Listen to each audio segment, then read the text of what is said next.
If you grow up with a narcissist mother, then you already know that the effects they have on their children as they grow up are profound and life-altering. The truth is that living with a narcissist can be difficult for anyone, but growing up in the care of a narcissist can affect your life in some pretty surprising ways.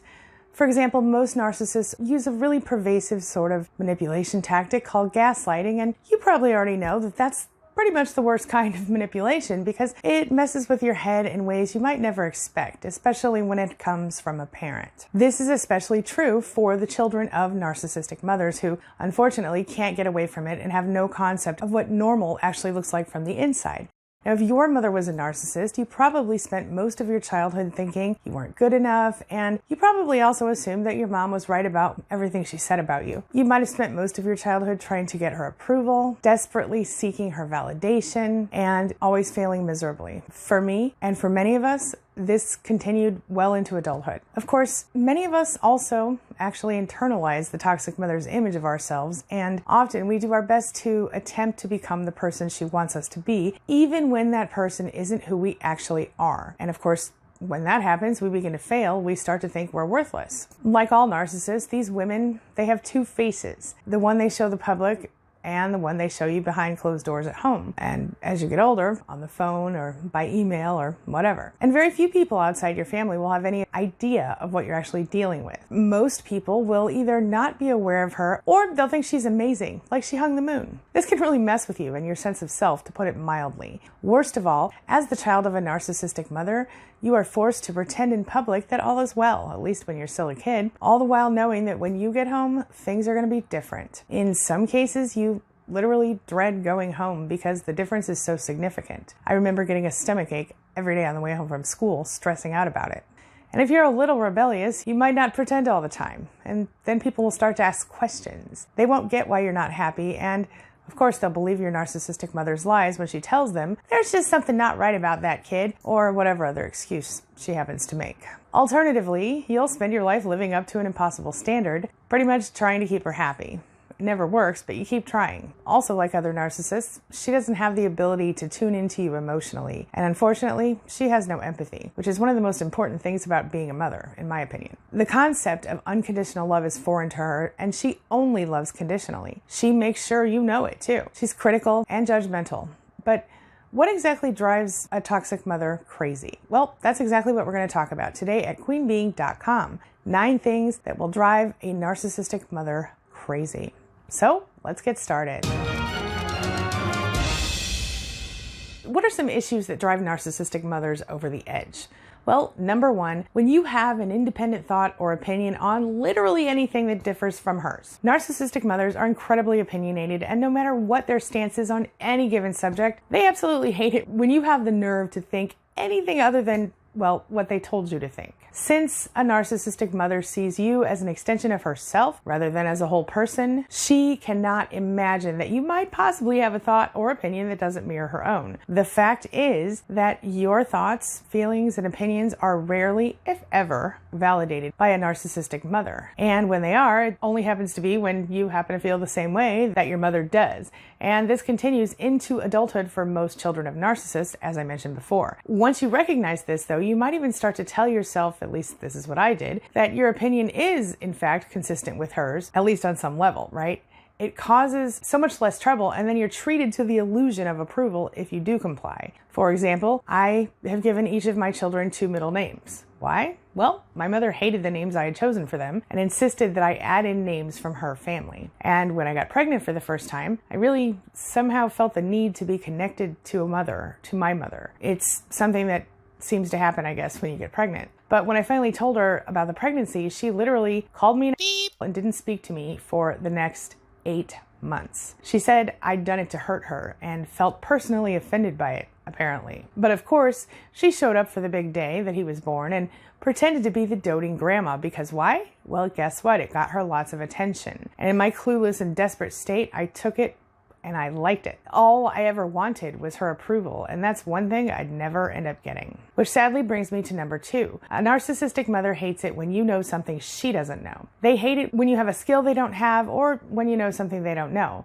For example, my mother once had a complete meltdown when I used a word she didn't know during a counseling session that she had actually taken me to because I was so messed up. She said nothing during the session about the word, but as we drove home, she flipped out and started calling me every name in the book, and I literally was clueless. I had no idea what I had done. This 45-minute drive felt like it lasted hours as she raged on, and I stayed in the dark about what I had done wrong until we got home and she pulled out the dictionary to look up the word I had said that she didn't know. For the record, the word was pensive, as in thinking really hard about stuff. Anyway, one of my viewers recently commented that she speaks Spanish and her mother would rage about it, telling her she thought she was so great because she speaks Spanish, but that she wasn't, and I quote, all that. Which brings me to number 3. It drives narcissistic mothers crazy when you don't like something they want you to like. This could be the food they've cooked or purchased, the restaurant they like, the clothing they bought, or even something like their choice in a scented candle or paint color. It's ridiculous. Narcissistic mothers have decided who you are and what you like. Hint, think some version of themselves. And honestly, as far as they're concerned, you better not go outside those lines or else. After all, your narcissistic mother sees you as a possession or an extension of herself. So why would you have the nerve to really be anything else? For example, my mother always forced me to eat things I hated growing up, and I was required to pretend to like them.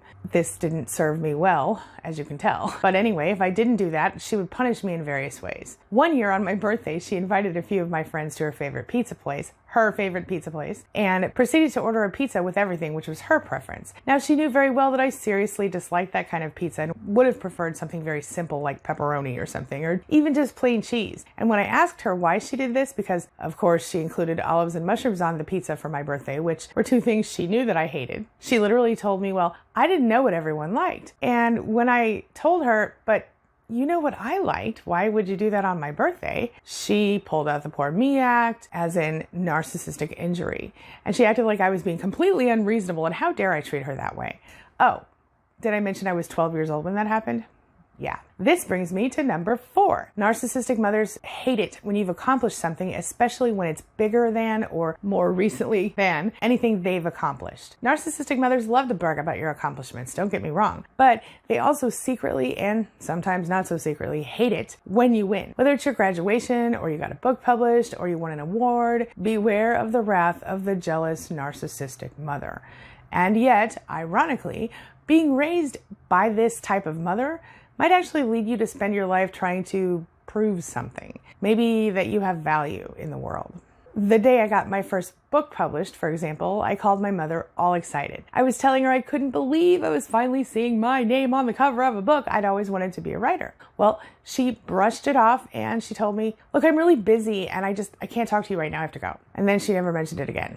And one of my clients told me that her mother is insanely jealous of her career in high tech. It seems her mother never went to college, and while she pressured my client to do so, she's always tried to get her to stop working in her field and go get a job at Starbucks or something like that. She says her mother claims it's because it's stressful, but the truth is her mother's jealous of the money she makes. That brings me to number 5.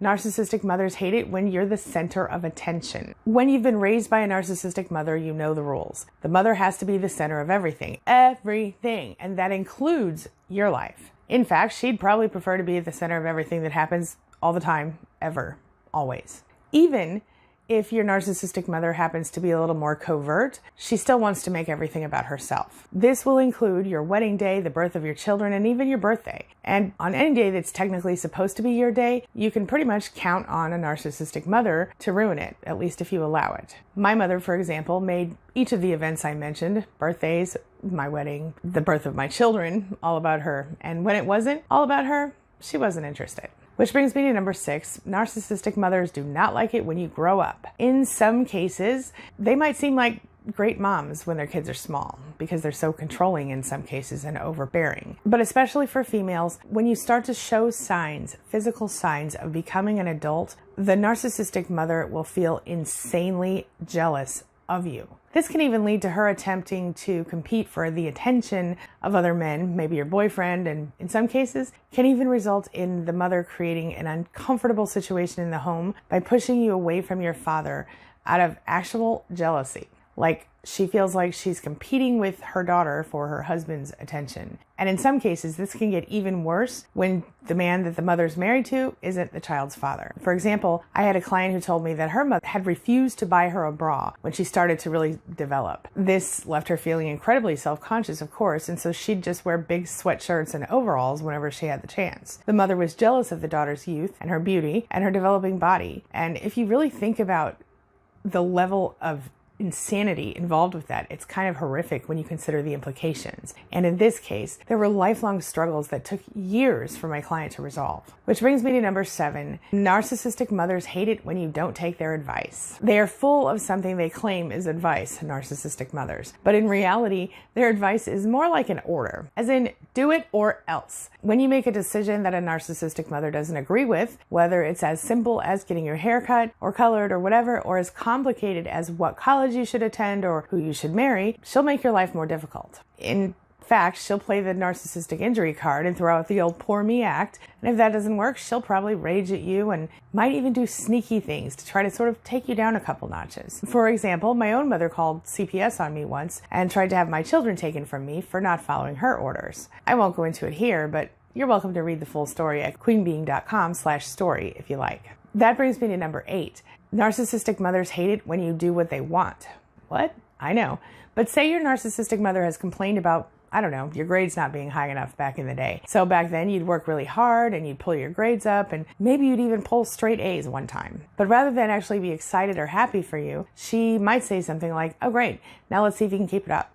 Or, oh, if you think just getting these grades this one time makes you perfect, you're wrong. Let's see what happens next semester. You better hope to keep those grades up. Or maybe you search for weeks to find the perfect gift for her, and when you do give it to her, you expect that for once in your life you finally got it right, maybe she'll be happy. But when she opens it, she rolls her eyes, and she tosses the gift aside. She might say something like, oh, I guess you know I already have one of those, or maybe she'll just say nothing.